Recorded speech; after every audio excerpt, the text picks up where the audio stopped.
Alors, pour bien comprendre le principe de nos interventions en entreprise, on va repréciser un peu la notion de handicap. Donc la notion de handicap, on parle d'une situation de handicap qui résulte d'une inadéquation entre les aptitudes ou les difficultés d'une personne et puis les attendus de son poste de travail ou de son environnement de travail. Donc c'est vraiment ce décalage et donc on peut schématiser la situation de handicap comme un écart par rapport à une norme, donc sociale ou professionnelle.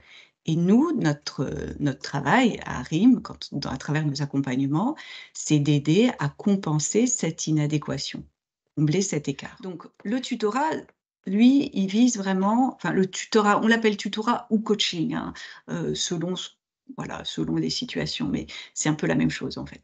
Donc, il vise à accompagner le salarié et l'environnement professionnel, hein. C'est vraiment le salarié sur son poste pour l'aider à s'adapter à son poste et à son environnement, hem, pour, mieux s'intégrer, développer son efficacité et soutenir aussi, le manager et tenir compte du collectif de travail. Donc voilà, dans quel cas on propose un tutorat ou coaching sur poste de travail? C'est quand il y a des difficultés qui sont identifiées dans la réalisation des missions, vraiment, des difficultés concrètes dans le travail, à fournir et des difficultés dans le comportement et les relations de travail. Hem et on va plus proposer un tutorat sur le poste de travail qu'un coaching, par exemple, dans nos locaux, quand vraiment il y a une difficulté opérationnelle.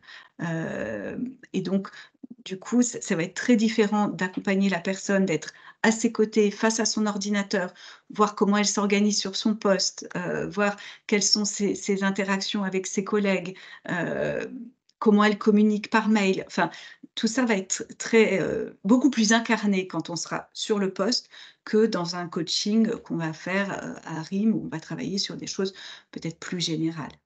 Alors, le principe du tutorat, et du coaching, en fait, c'est vraiment, de bien comprendre qu'il y a il y a un gap entre le travail tel qu'il est prescrit, le travail réalisé, c'est-à-dire la part visible et les résultats visibles, tous les livrables, tout ce qui fait objet d'une évaluation, donc ça, c'est le travail réalisé et le travail réel qui consiste à combler cet écart entre ce qui est prescrit et ce qui est réalisé.